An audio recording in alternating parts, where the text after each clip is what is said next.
স্বাগত সবাইকে ব্যবসা বাণিজ্য বিষয়ক আলোচনা অনুষ্ঠান ইসলামী ব্যাংক বিজনেস টকে। আপনাদের সঙ্গে আছে আমি সৈয়দ আশিক রহমান।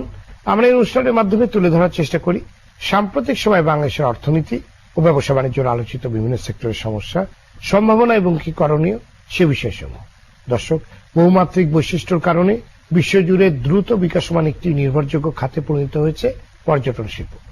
ভৌগোলিক, ঐতিহাসিক এবং সাংস্কৃতিক বৈচিত্র্যের কারণে বাংলাদেশেরও রয়েছে পর্যটন খাতের বিপুল সম্ভাবনা।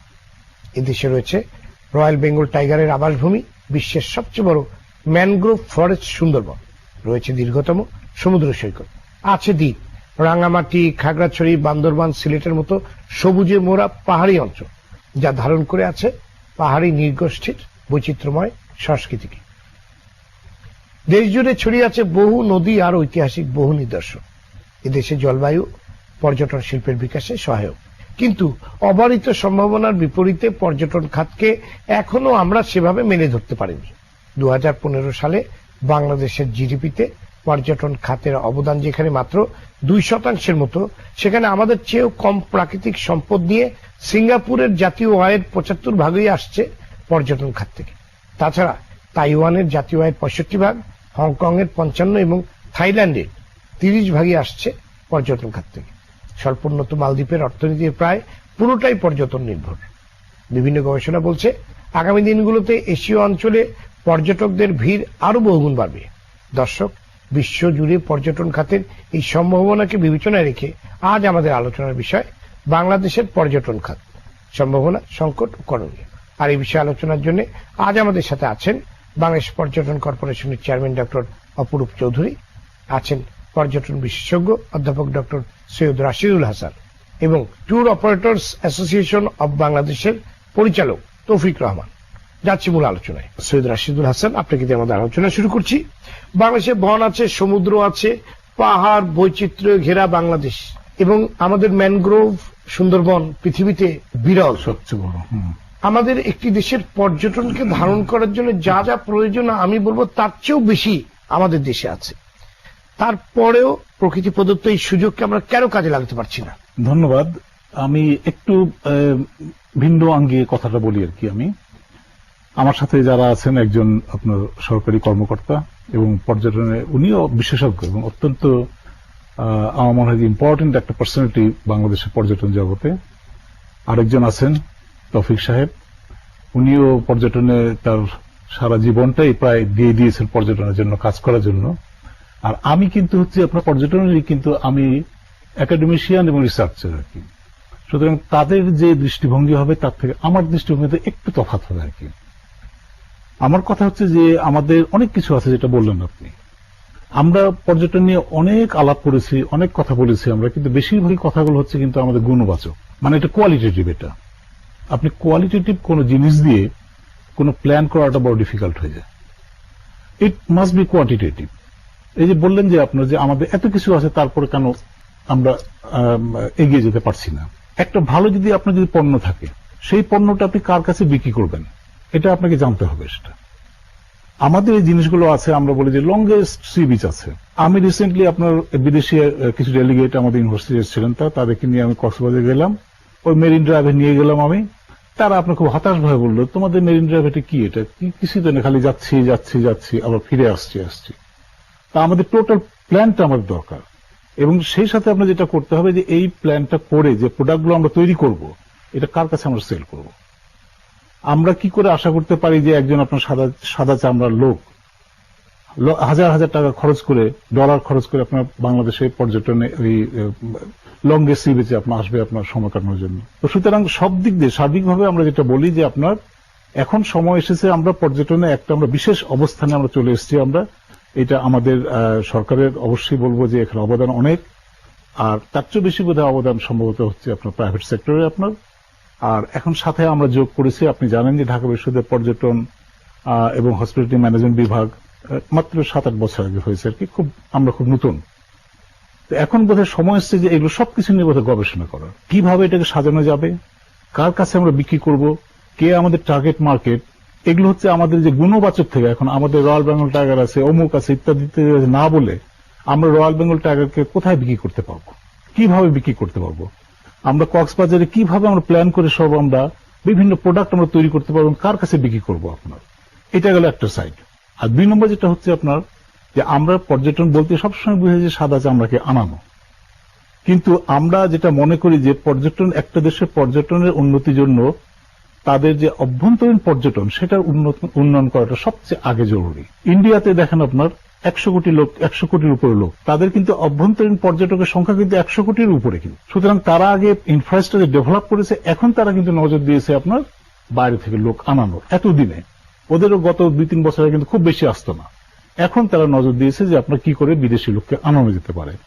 আমাদেরকে ঠিক ওই অবস্থায় ওইভাবে আমাদেরকে আগাতে হবে, কারণ আমরা একটা একই রিজনে আমরা সবাই আছি আর কি, সুতরাং একইভাবে আমাদেরকে আগাতে হবে। রাশিদুল হাসান, বাংলাদেশের পর্যটন খাতের অর্থনৈতিক গুরুত্ব আসলে কতটুকু রয়েছে বলে আপনি মনে করেন? আপনি যে কথাটা বললেন যে বাংলাদেশে এখন জিডিপির অ্যারাউন্ড 2% না 2.8% মতো আপনার আসছে পর্যটন খাত থেকে অবদান হিসাবে, নেট। হ্যাঁ, নেট আর কি। আমাদের এখন যদি আমরা পর্যটন বলতে যদি বিদেশি পর্যটক এনে নিয়ে তাদের কাছ থেকে আয় বুঝি, তাহলে আমাদের খুব বেশি বলবো না আমি, এটা আপনার প্রায় খুবই কম, আপনার 1200-300 কোটি টাকার মতো হবে, খুবই কম। মানে আমাদের টোটাল এক্সপোর্টের মাত্র অনলি 0.47% আমরা পর্যটন থেকে নিয়ে আসছি। তো ফ্রম দ্যাট ভিউ পয়েন্ট পর্যটনের কিন্তু ইম্পর্টেন্স মানে আমরা বলবো ইকোনমিক্যালি খুব এখনো হয়নি। তবে যে জিনিসটা হচ্ছে আপনার যে আমরা যদি এমনি আপনার ট্রেনটা দেখি আপনার পর্যটনের, এখন কিন্তু প্রায় 100 কোটির উপরে লোক আপনার প্রত্যেক বছর কিন্তু সারা ওয়ার্ল্ডে ঘুরে বেড়াচ্ছে। জি, এখন আপনার পৃথিবীর লোক সংখ্যা হচ্ছে প্রায় আপনার 700 কোটি। এই মাত্র কয়েক বছর পরে 2050 সালে পৃথিবীর লোক সংখ্যা হবে কিন্তু প্রায় আপনার 950 কোটির মতো আর কি আপনার। কিন্তু পর্যটন খাতে দেখা যাচ্ছে তখন আপনার প্রায় অর্ধেক, পৃথিবীর অর্ধেক লোক আপনার কিন্তু ঘুরে বেড়াবে আর কি। তার মানে কি এখন আপনার প্রতি 7 জনে 1 জন বাইরে যাচ্ছে, তখন প্রতি 2 জনের 1 জন বাইরে যাবে। সুতরাং আমাদের জন্য একটা অবারিত একটা আপনার স্কোপ এটা তৈরি করেছে আর কি। আরো আপনার ট্রেন্ডগুলো যেগুলো আমরা দেখেছি আমরা, সেটা হচ্ছে যে এখন ইউরোপে আপনার খুব বেশি পর্যটক যায়, অলমোস্ট 50%। কিন্তু 2050 সালে আপনার দেখা যাচ্ছে যে আমাদের যে এই এরিয়াটুকু যে আছে মানে এশিয়া প্যাসিফিক, এইখানে কিন্তু আসবে আপনার মোর দেন 50%। ওদিকে কিন্তু ইউরোপে এবং আমেরিকাতে কমে আসবে। এবং আরো মজার ব্যাপার হলো যে আমাদের এখন টোটাল পর্যটনের মধ্যে আমাদের যে সাউথ এশিয়ান কান্ট্রি আছে, ইন্ডিয়া, বাংলাদেশ, ভুটান, মাত্র আপনার 1 পয়েন্ট সামথিং আপনার নিয়ে আসি আমরা টোটাল পর্যটনের মানে পর্যটকের সংখ্যার মধ্যে। তখন কিন্তু এখানে আপনার প্রায় 17% অথবা আরো বেশি আপনার আসা কিন্তু সম্ভাবনা আছে, মানে ফোরকাস্টে যা বলে। কিন্তু কথা হচ্ছে এগুলো তো সব এই অঙ্ক দিয়ে বুঝানো, আমাদেরকে এটা নিয়ে আমাদেরকে কিন্তু প্ল্যানগুলো সব এখন থেকে করতে হবে। ইট ইজ নট দ্যাট আমরা বলছি যে আপনার 1 বছর পরে কি করবো, নো, 50 বছর পরে আমার কি হবে। জি, কিভাবে এই প্ল্যানগুলো নিয়ে কাজ করতে হবে সেটা নিয়ে আপনার কাছে আবার আসবো। জনাব তৌফিক রহমান, বহুমাত্রিক বৈশিষ্ট্য আর দ্রুত বর্ধনশীল খাত হিসেবে পর্যটন শিল্প এখন অনেক দেশেরই 1 নম্বর শিল্প হিসেবে বিবেচিত হচ্ছে। প্রাকৃতিক সম্পদে ভরপুর বাংলাদেশের ক্ষেত্রে পর্যটন শিল্পের সম্ভাবনাকে আপনি আসলে কিভাবে দেখছেন কিংবা কিভাবে বিশ্লেষণ করবেন? আপনাকে ধন্যবাদ। যে কথাটা আপনি শুরুতে বলেছেন আমি সেটার সাথে একমত, যে আপনি যদি পর্যটন পণ্যের কথা বিবেচনা করেন, সেই বিবেচনায় আমাদের পার্শ্ববর্তী যে দেশগুলি আছে সেই তুলনায় আমরা অনেক বেশি সমৃদ্ধ। আমি বলি বাংলাদেশে অ্যাটলিস্ট 3-4টা পর্যটন পণ্য আছে যেটাকে আমরা বিশ্বমানের বলি। আপনি সবই বলে দিয়েছেন। আপনি পৃথিবীর সর্ববৃহৎ ম্যানগ্রোভ বনাঞ্চল সুন্দরবনের কথা বলেছেন, কক্সবাজার হচ্ছে সবচেয়ে বড় সমুদ্র সৈকত, পাহাড়পুরের বৌদ্ধ স্থাপত্য, পাহাড়পুর হচ্ছে পৃথিবীর single largest Buddhist monastery in the world. আমাদের যে রাঙ্গামাটির যে আমাদের যে কাপ্তাই লেক, সেটাকে বলা হচ্ছে largest man-made lake in Asia. এরকম অনেক কিছু আছে, কিন্তু সমস্যাটা হয়ে গেছে আসলে অন্য জায়গাটায়। সমস্যাটা হচ্ছে যে আমরা আমাদের নিজেদেরকে তুলে ধরতে পারছি না। মানে আমার কাছে বারংবার একই জিনিস মনে হয় যে আমি কাজ অনেক করলাম, আমি অনেক ঢোল বাজালাম, খুব সুন্দর আমি ঢোল বাজাতে পারি, গান গাইতে পারি, কিন্তু গানটা যদি আমি নিজের বাসায় বসে গাই তাহলে কিন্তু আসলে যাদের উদ্দেশ্যে এই গানটা গাওয়া তারা কিন্তু শুনতে পাবে না। একটু আগে কথা হচ্ছিল সিঙ্গাপুরের কথা। আপনি বলেছেন যে সিঙ্গাপুরের 75% আয় আসে তাদের ট্যুরিজম থেকে আসে। আপনি একটু দেখেন সিঙ্গাপুরে মানে প্রকৃতি প্রদত্ত কি আছে, জি, ন্যাচারাল কি আছে সিঙ্গাপুরে, আপনি কিছুই খুঁজে পাবেন না। আপনি কিন্তু যা দেখবেন সিঙ্গাপুরের সান্তোসা থেকে যা কিছু আছে সবকিছু কিন্তু আর্টিফিশিয়াল। এখন তারা ধরে নিয়েছে যে যেহেতু তাদের এখানে মানে প্রকৃতি প্রদত্ত জিনিস নাই, ফলে তাদেরকে ওটার উপরে নির্ভর করতে হবে, যার জন্য তারা বিনোদন, এন্টারটেইনমেন্ট, ফ্যাসিলিটিস ওগুলোর দিকে নজর দিয়েছে। আর আমাদের এখানে যেহেতু প্রকৃতি প্রদত্ত জিনিসগুলি আছে, আমাদের নজরটা দেওয়া উচিত আসলে ন্যাচারাল প্রোডাক্টের উপরে। এখন ঘটনাটা হলো যে আমাদের এখানে যারা আসছে, বিদেশিরা যারা আসছে, যদিও স্যার একটু আগে বললেন, ভারতের কথা বললেন, আমি আসলে ভারতকে কখনোই আমাদের কম্পিটিটর ভাবি না, কারণ ভারত এত বড় দেশ যে ভারতের এক একটা প্রদেশ হচ্ছে বাংলাদেশের এক একটা দেশ। সুতরাং ভারত এবং চায়নাকে কখনোই বাংলাদেশের ট্যুরিজমের কম্পিটিটর ভাবা ঠিক হবে না, ঠিক হলে আসলে আমরা ভুল করব। যার জন্য ভারত বা চায়না ডোমেস্টিক ট্যুরিজম নিয়ে যত বেশি কাজটা করতে পারে, আমাদের মতো দেশগুলিতে কাজটা করা খুব কঠিন। আপনি ধরেন সিঙ্গাপুরের কথা আমি যদি বলি, সিঙ্গাপুরে ডোমেস্টিক ট্যুরিজম কি আছে, মানে ডোমেস্টিক ট্যুরিজম দিয়ে কি সিঙ্গাপুর সাস্টেইন করতে পারবে? বা ধরেন আজকে যদি ভুটানের কথা আমি যদি বলি, বা আমি যদি নেপালের কথাও যদি বলি, যে ডোমেস্টিক ট্যুরিজমকে সাস্টেইন করতে পারবে? আর আপনি যদি একটা দেশের জাতীয় আয়ের কথা বলেন, আপনি যদি বৈদেশিক মুদ্রা অর্জনের কথা বলেন, আপনি যদি পভার্টি এলিভিশনের কথা বলেন, আপনি যদি এমপ্লয়মেন্ট জেনারেশনের কথা বলেন, আর সবচেয়ে বড় ট্যুরিজমের যে জিনিসটা হয় আমি মনে করি সেটা হচ্ছে ভাবমূর্তি, ইতিবাচক ভাবমূর্তি। That is very much important. ধরেন আমাদের এখানে কিছুদিন আগে আইপিও সম্মেলন হয়ে গেল, এর আগে গত বছর আমরা পাটার একটা বড় সম্মেলন করেছিলাম, এই বছর মেতেই আমাদের ইউএনডব্লিউটিও জয়েন্ট কমিশন মিটিং আছে, নভেম্বরে বোধহয় ওআইসির মিনিস্ট্রিয়াল মিটিং আমাদের এখানে আছে। ফলে এই জাতীয় কাজগুলি, পজিটিভ জিনিস যত বেশি হবে, ইতিবাচক মানে কর্মকাণ্ড আমাদের এখানে যত বেশি হবে। ধরেন আমি আরেকটা সাম্প্রতিক উদাহরণ দিতে চাই, সেটা হলো ক্রিকেট। আমাদের এখানে ক্রিকেট খুব ভালো খেলছে, ফলে ক্রিকেটও কিন্তু এক্স্যাক্টলি, এবং ক্রিকেটও কিন্তু ঘুরে ফিরে, আমার মনে আছে লন্ডনে WTM মেলায় যখন আমরা ইংল্যান্ডকে হারালাম, বহু লোক এসে আমাদের এখানে বলছে, ও ইউ বিট আস, তোমরা আমাদেরকে হারিয়েছো। জনাব তৌফিক, আপনি কিন্তু অনেক বিদেশি পর্যটকদেরকে দেশে আনার ক্ষেত্রে কাজ করেছেন, এবং আপনি সবসময় চেষ্টা করে যাচ্ছেন, কিছু কিছু জায়গায় সফল হয়েছেন। আসলে আপনার যে অভিজ্ঞতা বিদেশি পর্যটকদের আনার ক্ষেত্রে কিংবা তাদের সাথে কাজ করতে গিয়ে আপনার অভিজ্ঞতাটা জানতে চাই। বিদেশি পর্যটকরা কিন্তু দুটো জিনিস হয়, একটা জিনিস হচ্ছে যে আসার আগে এক ধরনের অভিজ্ঞতা, আসার পরে এক ধরনের অভিজ্ঞতা। ওই যে একটা কথা আছে যে বাংলাদেশে নাকি যারা পোস্টিং হয়ে এখানে বিদেশিরা আসে, আসার আগে নাকি একবার কাঁদে, যাওয়ার সময় একবার কাঁদে। আসার আগে কাঁদে হচ্ছে যে কেন যাচ্ছি, কোথায় যাচ্ছি, যাওয়ার পরে তারা হসপিটালিটিটা এত ভালো পায় যে তখন আবার কাঁদে। আমাদের পর্যটকের ক্ষেত্রে তাই হয়। আমরা পর্যটকরা চলে যাওয়ার ঠিক আগের দিন একটা সার্ভে নেই, একটা ফিডব্যাক নেই। প্রথম প্রশ্নটা করি যে what was your impression before visiting Bangladesh, আসার আগে তোমাদের কি ধারণা? সব নেগেটিভ কথাবার্তা ভর্তি আমাদের এই ধারণা। তারপর জিজ্ঞেস করি যে তোমার এখনকার ইমপ্রেশন কি? একেবারে রিভার্স। মানে ঘুরে ফিরে আসলে বলে যে আমাদের ধারণাই ছিল না বা ধারণাই নেই যে বাংলাদেশে আছে আসলে এত ডাইভার্সিফাইড প্রোডাক্ট আছে, এত ডাইভার্সিফাইড মানুষ আছে। ঘুরে ফিরে কিন্তু আবার একটা কথা বলি, মানুষ, আমি কিন্তু মনে করি বাংলাদেশের সবচেয়ে বড় প্রোডাক্ট যদি কিছু থেকে থাকে সেটা হচ্ছে আমাদের মানুষ। পর্যটন কিন্তু একটা খুব ভয়াবহ একটা কিন্তু শিল্প, যে শিল্পটা দেখা যায় না, ছোঁয়া যায় না, অনুভব করা যায় না। আমি একটা গ্লাস তৈরি করার পরে কিন্তু বিক্রির কথা ভাবি, কিন্তু আমার তো ইনটেনজিবল ইন্ডাস্ট্রি, আপনি কি বিক্রি করবেন? একটা পর্যটক আমার কথার উপর ভিত্তি করে, নির্ভর করে সে সিদ্ধান্ত নেয় যে হ্যাঁ $1000 দিয়ে আমি পাহাড়পুর দেখতে যাব। ওর কোনো ধারণাই নেই যে পাহাড়পুর কি জিনিস, সে আমাকে পুরোপুরিভাবে বিশ্বাস করে। এটা কিন্তু খুব কঠিন একটা জিনিস এবং খুব রিস্কি একটা কিন্তু প্রফেশন। যদি আপনি সেই মানের সার্ভিসটা যদি না দিতে পারেন, এটা কিন্তু বুমেরাং হবে। ওরা এসে বলবে যে না, ও যে কথাটা বলেছে সেই প্রতিশ্রুতিটা রক্ষা করতে পারে নাই। ফলে আমাদেরকে কিন্তু অনেকভাবে সচেতন থাকতে হয় যে একটা তো দেশের একটা পজিটিভ ইমেজের একটা বিষয় তো আছেই, তারপর অপারেশনাল গত দিক দিয়ে কিন্তু সাপোর্ট দিতে হয়। ফলে আমি মনে করি যে পর্যটকরা যাওয়ার আগে, মানে ভিজিট করার পরে তাদের ধারণাটা একেবারে চেঞ্জ হয়ে যায় এবং তারা খুব একটা পজিটিভ ধারণা নেই। বলছিলেন যে আসার আগে তাদের একরকম নেতিবাচক জায়গা থাকে। আসলে আমার মনে হয় কাজটা ওখানেই করা উচিত, যাতে ওই আসার আগের যে নেতিবাচক ধারণাটা যে কারণে হচ্ছে সেগুলা ভাঙার একটি কাজ করা উচিত।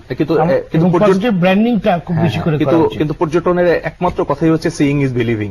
যতক্ষণ পর্যন্ত সে না দেখছে ততক্ষণ পর্যন্ত সে বিশ্বাস করছে না। আপনার কাছে আবার আসবো জনাব অপরূপ চৌধুরী, আপনার কাছে আমার নির্দিষ্ট প্রশ্ন রয়েছে। তার আগে আমাদের তৌফিক রহমানের কিছু প্রশ্ন আমরা শুনলাম, কিছু প্রশ্ন উনি তুলেছেন, সেগুলো যদি আপনি একটু অ্যাড্রেস করতেন। ধন্যবাদ আপনাকে। প্রথমে ধন্যবাদ জানাতে হয়, আপনি আপনার সূচনা বক্তব্যে পর্যটন শিল্পের অনেক কিছু একটা ওয়াইড কাভারেজ দিয়ে দিয়েছেন।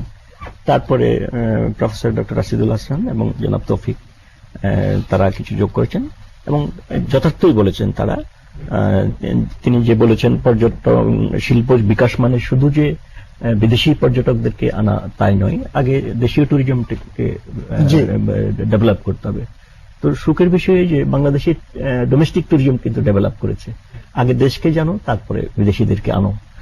এই আমাদের দেশের লোকজনের পারচেজিং পাওয়ার প্যারিটি বেড়েছে, পার ক্যাপিটা ইনকাম বাড়াতে এখন আমরা নিম্ন মধ্যমের দেশ এবং আমরা এখন কিন্তু মানুষ কিছু পয়সা জমাই বাচ্চাদের স্কুল ছুটি হলে তারা সপরিবারে বের হয়ে যাবে, বিদেশে না হলে অন্তত দেশে কক্সবাজার, কুয়াকাটা। 16 কোটি দেশের মানুষের মধ্যে যেহেতু আমাদের আয় বেড়েছে, তো এখন কিন্তু দেখা যায় যে কোনো ছুটি ছাটাতে একেবারে ঢল নামে এবং জায়গা পাওয়া যায় না। Right, exactly. আর তার সঙ্গে যদি একদিন ছুটি থাকে তাহলে তো বাংলাদেশের যে সমস্ত টুরিস্ট স্পট আছে সব কোথাও জায়গা পাওয়া যায় না, কোথাও জায়গা পাওয়া যায় না। ব্যাংকক, সিঙ্গাপুরেও পাওয়া যায় না। 100% বিশাল বড় অর্থনৈতিক স্বাচ্ছন্দ্য আসার কারণে প্রচুর টুরিস্ট দেশের বাইরেও যাচ্ছে। এবং তৌফিক সাহেব যথার্থই বলেছেন, আমাদের tourism industry is a smokeless industry আর নয়েসলেস ইন্ডাস্ট্রি। এটা ইনটেনজিবল, এটা স্পর্শ করা যায় না, দেখা যায় না, ছোঁয়া যায় না, অনুভব করা যায়। ওনারা ধারণা নেবেন, একটা মনের মধ্যে একটা কাল্পনিক চিত্র নেবেন বাংলাদেশ এরকম, বাংলাদেশকে পর্যটন, তারপরে তিনি আসবেন, এসে দেখে সুইট মেমোরি নিয়ে উনি ফিরে যাবেন। তবে তার সঙ্গে পর্যটন শিল্পের বিকাশের কিছু অনুষঙ্গ আছে। এই অনুষঙ্গের মধ্যে আছে উন্নত যোগাযোগ ব্যবস্থা, তারপরে আছে ইনফ্রাস্ট্রাকচার ডেভেলপমেন্ট, অর্থাৎ আমাদের হোটেল মোটেল এ সমস্ত, তারপরে ফুড অ্যান্ড বেভারেজের একটা বিষয় আছে, তারপরে বিনোদনের একটি বিষয় আছে, তারপরে সর্বশেষ হচ্ছে সিকিউরিটি, নিরাপত্তার একটা ব্যবস্থা আছে। আমাদের ডক্টর রাশিদুল হাসান উনি বলেছেন যে প্ল্যানিং খুব প্রয়োজন। আসলে কক্সবাজার আসলে এখন কনক্রিটের জঞ্জালে পরিণত, কনক্রিটের জঞ্জালে। আগে যেভাবে সি বিচ বা সৌন্দর্যটা দেখা যেত, এখন হোটেল ফোটেলের কারণে এগুলো দেখা যায় না, এটা মানে ওই বাজারেই পরিণত। তবে সুখের বিষয় যে কক্সবাজার ডেভেলপমেন্ট অথরিটি হয়েছে এবং কক্সবাজার মাস্টার প্ল্যান যেটা, সেটা রিভাইজ করার সময় এসে গেছে। কারণ এটা 2010 সনে হয়েছিল, প্রতি 6 বছর পর পর এটা রিভাইজ করা হয়। এটা 2016 পার হয়ে গেছে, এখন এটা রিভাইজ করা হচ্ছে। আরেকটা সুখের বিষয় হচ্ছে কুয়াকাটা কিন্তু এখনো কক্সবাজার হয় নাই, কুয়াকাটা এখনো ন্যাচারাল আছে। আপনি শুনে সুখে হবেন যে কুয়াকাটা মাস্টার প্ল্যানও হয়েছে এবং সেখানে ডিভিশনাল কমিশনার সাহেব এটা হলেও যাতায়াতের যে অবস্থা, তাতে কিন্তু সেটা ট্যুরিস্টদের জন্য যাওয়া খুব একটা সুখকর নয়। আমি আপনাকে একটু বলি, এখন কুয়াকাটা যাওয়াটা কিছুটা ইজিয়ার হয়েছে, কারণ তিনটি সেতু হয়েছে, কামাল শেখ, জামাল শেখ, শেষ সেতু থেকে কুয়াকাটা পর্যন্ত যেই ছোট্ট গলিটা দিয়ে, আমি ওটাকে আর রাস্তা বলবো না, এবং দুপাশেই বাজার, তাতে আমরাও অনেক ফরেন গেস্ট এদেরকে নিয়ে যাওয়ার সময় বিব্রত হয়েছে। যখন দেখা গেছে যে আপনার কোনো কারণ ছাড়াই আপনার আধা ঘন্টা, 1.5 ঘন্টা, 2 ঘন্টার জামে গাড়ি বসে থাকে। আপনি ঠিকই বলেছেন। কিছুদিন আগে কুয়াকাটা বিচ কার্নিভাল হয়েছে, আমরা গিয়েছিলাম, মাননীয় অর্থমন্ত্রী এবং আমাদের মন্ত্রী মহোদয় এবং উচ্চপদস্থ কর্মকর্তা, ওনারা ট্যুর অপারেটর, সবাই আমরা গিয়েছিলাম। বাংলাদেশ পর্যটন কর্পোরেশন, বাংলাদেশ ট্যুরিজম বোর্ড, আমরা এটা করেছি। আমরা তখন দেখেছি এত নেরো আর বাস টার্মিনাল না থাকাতে এখন কিন্তু বাসের জন্য লোকজন, পর্যটকরা যেতে পারে না, টুরিস্টরা খুব বিব্রত বোধ করে। আর তখন কিন্তু আমরা একটা সিদ্ধান্ত নিয়েছি যে না, বাস টার্মিনালটাকে সেপারেট করে দিতে হবে, রাস্তাটা একটু ওয়াইড করে দিতে হবে, যাতে ইজি ফ্লো হয়ে যায় আর কি। মাননীয় অর্থমন্ত্রী সেই অনুষ্ঠানে প্রধান অতিথি ছিলেন। তিনি তার বক্তব্যে আমাদের লোকাল গভর্নমেন্ট সেক্রেটারি মহোদয়, উনিও ছিলেন, ওনার বাড়িও ওই এলাকায়, তিনি বলেছেন যে একটা মিটিং করে এটাকে কি করা যায়, বাস টার্মিনালটাকে সরানো এবং ইজি কমিউনিকেশন। কারণ পর্যটকরা চায় না বেশিক্ষণ রাস্তায় থাকুক, বেশিক্ষণ, তারা দ্রুত চলে যেতে চায়। অন্যতম শর্ত হলো যে সহজ যোগাযোগ ব্যবস্থা। অপরূপ চৌধুরী, ধারণা করা হচ্ছে 2020 সাল নাগাদ সারা বিশ্বে পর্যটকের সংখ্যা 160 কোটি হবে এবং এর 70 কিংবা 73% এশিয়ার দেশগুলোতে ভ্রমণ করবে। এই সম্ভাবনাকে কাজে লাগাতে আমাদের প্রস্তুতি কতটুকু? সরকার কিন্তু যে শিল্পনীতি আছে, আমাদের বাণিজ্য নীতি আছে এবং ইন্ডাস্ট্রি পলিসি যে আছে, ওখানে কিন্তু আমাদের পর্যটনকে শিল্প হিসাবে ঘোষণা করেছে। শুধু শিল্প হিসাবে নয়, এটাকে একটি ট্রাস্ট সেক্টর হিসাবে ঘোষণা করেছে। এবং আমাদের ট্যুরিজম পলিসি 2010 হয়েছে। এই ট্যুরিজম পলিসিতে আমরা ট্রেডিশনাল ট্রাভেলিং এর থেকে বের হয়ে আমরা religious tourism, halal tourism, youth tourism, adventure tourism, eco tourism, green tourism, responsible tourism, এই ধরনের পর্যটন, ব্যাকওয়াটার ট্যুরিজম, এই ধরনের পর্যটন শিল্পের বিভিন্ন শাখা প্রশাখা পল্লবিত হচ্ছে। এবং ওই যে অনুষঙ্গের কথা বললাম, সরকার কিন্তু কাজ করে যাচ্ছেন। সরকার এখন দেখেন 4 লেন রোড করছেন, ঢাকা চিত্তগং, ঢাকা ময়মনসিংহ তো হয়ে গেছে, আবার ঢাকা কক্সবাজারও 4 লেন হবে। আর আপাতত 2000 পর্যন্ত রেল লাইন আছে, সেটা এক্সটেন্ডেড হয়ে একটা চলে যাবে রামু হয়ে কক্সবাজার, আরেকটা হয়ে চলে যাবে গুন্দুমে। গুন্দুম হচ্ছে নিয়ারেস্ট টু মিয়ানমার বর্ডার, সেখান থেকে আবার সেন্ট মার্টিনস এবং জালিয়ার দ্বীপ কাছে। কক্সবাজার ইন্টারন্যাশনাল এয়ারপোর্ট হয়ে যাচ্ছে এবং সেখান থেকে যে মেরিন ড্রাইভটা ইন্টারন্যাশনাল এয়ারপোর্ট যখন হবে তখন হোয়াইট বডিতে এয়ারক্রাফট নামবে এবং নাইট ল্যান্ডিং ফ্যাসিলিটিস থাকবে। এখন রানওয়ে এক্সটেনশনের কাজ চলছে। তখন সেভেন সিস্টার্স কান্ট্রি বা আমাদের নেবারিং কান্ট্রি, এবং এখন আমাদের দেশে চাইনিজরা খুব বেশি আসেন, ওরা কিন্তু গলফ খেলতে খুব পছন্দ করেন। আমরা সাবরাঙে একটি এক্সক্লুসিভ টুরিস্ট জোন করছি, main focus on the foreigners, যাতে এটা মালয়েশিয়ার গ্যান্টিং হাইল্যান্ড বলেন বা ভিয়েতনামের হেলং বের মতো, আমরা চাচ্ছি তাদেরকে, আমাদের পার্শ্ববর্তী যে ফরেন টুরিস্ট আছে তারা সরাসরি কক্সবাজার এসে নামবেন, কক্সবাজার এসে নেমে মেরিন ড্রাইভ দিয়ে 1.5 ঘন্টায় চলে যাবেন ইয়েতে এক্সক্লুসিভ টুরিস্ট জোন সাবরাঙে। সেখানে সব ধরনের ওয়েস্টার্ন ফ্যাসিলিটিস থাকবে। সেখানে তারা কিছুদিন কাটিয়ে, পাশে বান্দরবন আছে, আপনি আপনার সূচনা বক্তব্যে বলেছেন, সেখানে 11টি নৃগোষ্ঠীর বসবাস, তাদের ডিফারেন্ট লাইফস্টাইল আছে, কালচার আলাদা, সবকিছু টুরিস্টদের জন্য প্রোডাক্ট এবং আকর্ষণীয়। তারা সেগুলো ভিজিট করে তারা চলে যাবেন। তাছাড়া সম্প্রতি রিভার ক্রুজ, আমরা নো প্রোটোকল স্বাক্ষর হয়েছে ভারতের সঙ্গে, তিনি দুটো সফল রিভার ক্রুজ করেছেন, তিনি হয়তো পরে বলবেন, তার সি ক্রুজ করেছেন। সেখানে মানে আমাদের সড়ক পথে যেমন, নৌপথে, রেলপথে এইসব হচ্ছে। আরেকটা সুখের বিষয় হচ্ছে ইনফ্রাস্ট্রাকচারের করে যেটা বললাম, বাংলাদেশ পর্যটন কর্পোরেশন যেমন হোটেল মোটেল করছে, প্রাইভেট সেক্টর কিন্তু এগিয়ে আসছেন। এবং আপনি গ্রেটার সিলেটে দেখবেন বেশ কিছু উন্নত মানের 5 স্টার হোটেল, রিসোর্ট ইত্যাদি হচ্ছে। কাজেই এখানে এনআরবিরও কিন্তু এই কাজগুলো পরিকল্পিতভাবে কতটুকু হচ্ছে? এগুলো আবার জঞ্জালে পরিণত হবে না তো? কারণ আমরা কিন্তু এর আগে বহু পরিকল্পনার কথা শুনেছি এবং আলটিমেটলি দেখা যাচ্ছে যে সবকিছু একরকম সমন্বয়হীনতার কারণে পরিপূর্ণভাবে হয়ে উঠছে না, কিংবা জঞ্জালের পরিণত হচ্ছে। আপনার সাথে আবার আলোচনায় আসবো, তার আগে নিয়ে নিচ্ছি ছোট্ট একটি বিরতি। দর্শক দেখছেন ব্যবসা বাণিজ্য বিষয়ক আলোচনা অনুষ্ঠান ইসলাম ব্যাংক বিজনেস টক। নিচ্ছি ছোট্ট একটি বিরতি, ফিরছি অল্প সময়ের মধ্যেই, আমাদের সাথেই থাকুন।